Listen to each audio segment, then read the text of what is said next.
A thirsty crow.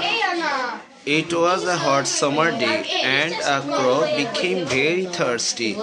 It went here and there in search of drinking water, but in vain. The crow did not lose hope to get water. It found a jar at a little distance. It flew to the jar, but found that the jar had only a little water at the bottom. The crow tried to get water with his beak, but failed. It understood that the water is too low for him to get. Suddenly, he saw some pebbles near the jar. It picked up the pebbles one by one and dropped them into the jar.